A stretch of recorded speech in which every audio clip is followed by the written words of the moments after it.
नमस्कार, आप देख रहे हैं न्यूज़ 18 बिहार झारखंड का डिजिटल प्लेटफॉर्म। मैं हूं शुभी मिश्रा आपके साथ और दुनिया की खबर में आपका स्वागत है। अमेरिका के राष्ट्रपति डोनाल्ड ट्रंप ने H-1B वीजा की नई शर्तें लागू करके विदेशी छात्रों की मुश्किलों को बढ़ा दिया है, लेकिन ये ज्यादा दिन तक चलने वाला नहीं है। भारत सरकार ने इससे निपटने के लिए कमर कस ली है और देश को हायर एजुकेशन का हब बनाने की कवायद जारी है। MBBS की सीटें बढ़ेंगी, स्टूडेंट इंटर्नशिप का खास ख्याल रखा जाएगा, IIT में टीचिंग कोर्सेज शुरू करने के साथ साथ नए अवसर तलाशने की कोशिश जारी है। दरअसल H-1B वीजा पर नई शर्तों ने अमेरिका में पढ़ाई करने का सपना देख रहे भारत समेत दुनिया भर के छात्रों की टेंशन को बढ़ा दिया है। अब H-1B वीजा की फीस बढ़ाकर $1 लाख लगभग 88 लाख रुपए कर दी गई है।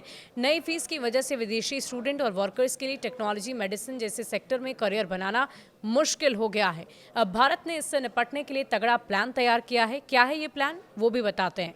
करियर काउंसलर आलोक बंसल का कहना है कि अमेरिका में पढ़ाई जाने का प्लान बना रहे छात्रों और उनके पेरेंट्स को अगर कंफ्यूजन है तो उन्हें उस कंफ्यूजन से बाहर निकलकर दूसरे विकल्प भी देखने चाहिए, समझने चाहिए।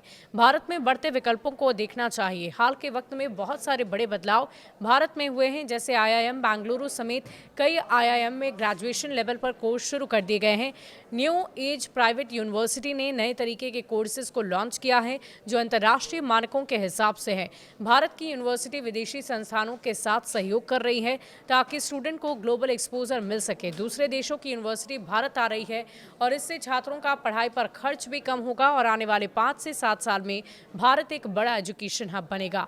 DU के पूर्व प्रिंसिपल का ये कहना है कि IIM और IIT में ग्रेजुएशन लेवल के कोर्सेज को शुरू करना एक बड़ी पहल होगी और इन संस्थानों की पॉपुलैरिटी, कोर्सेज की सीटें तो बढ़ रही है, साथ ही ग्रेजुएशन की नई सीटें भी क्रिएट हो रही है।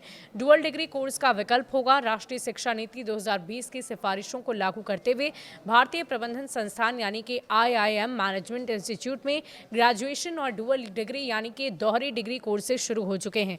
IIM में अब केवल MBA ही नहीं बल्कि ग्रेजुएशन और 5 वर्ष के कोर्स भी शुरू हो गए हैं। साथ ही 7 IIM में डुअल डिग्री और 4 IIM में ग्रेजुएशन कोर्सेज शुरू कर दिए गए हैं। MBBS की सीटें बढ़ाने की तैयारी की जा रही है। भारतीय प्रौद्योगिकी संस्थान IITs में BTech के साथ साथ मैनेजमेंट, ह्यूमैनिटीज, सोशल साइंस के कोर्सेज भी आ रहे हैं। IIT में सीटें हर साल बढ़ाई जा रही हैं। सरकार मेडिकल एजुकेशन के लिए हर वर्ष MBBS की सीटों को बढ़ा रही है। 2025 से 26 में MBBS की सीटें बढ़कर 1,23,700 हो गई है। आगे MBBS की और 6,000 सीटें बढ़ने वाली है।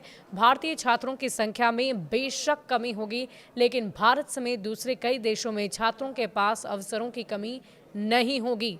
विशेषज्ञों का कहना है कि QS रैंकिंग में 54 भारतीय संस्थान अपनी बहुत अहम जगह बना चुके हैं और इसके अलावा इंग्लैंड समेत ऑस्ट्रेलिया, सिंगापुर, कई देशों में यूनिवर्सिटीज QS रैंकिंग में अच्छे पायदान पर हैं। इंग्लैंड और ऑस्ट्रेलिया यूनिवर्सिटी के कैंपस भारत में शुरू हो रहे हैं। 2026 तक कुल 16 विदेशी यूनिवर्सिटी के भारतीय कैंपस में पढ़ाई का मौका मिलेगा। वर्ल्ड रैंकिंग में भारतीय संस्थानों का दबदबा बढ़ा है। 2025 की वर्ल्ड QS रैंकिंग अगर देखें तो उसमें भारत के 54 शिक्षण संस्थान शामिल हैं।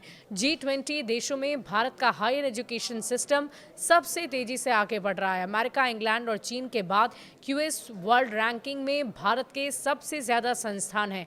अमेरिका के 192, UK के 90, चीन के 72। इस बार की रैंकिंग में भारत की 8 नई यूनिवर्सिटीज शामिल हुई है। अगर आप भी ये टेंशन ले रहे हैं कि अब H-1B वीजा की फीस बढ़ने की वजह से क्या मैं अमेरिका जा पाऊंगा, क्या मैं वहां पर पढ़ाई कर पाऊंगा या कर पाऊंगी, तो ये टेंशन अब आप छोड़ दीजिए, क्योंकि भारत में भी वैकल्पिक तौर पर व्यवस्था की जा रही है। भारत ने कमर कस ली है। इस वीडियो को ज़्यादा से ज़्यादा उन लोगों तक शेयर कीजिए जो इस वक्त टेंशन में हैं, परेशान हैं और वो या फिर वो ये सपना देखते हैं कि वो अमेरिका जाकर पढ़ाई करें। ये वीडियो आपके लिए कितना जानकारी से भरा रहा, हमें कमेंट सेक्शन में लिखकर ज़रूर बताइएगा। इस वीडियो के ज़रिए अगर आपकी कोई भी मदद हुई हो तो शुक्रिया।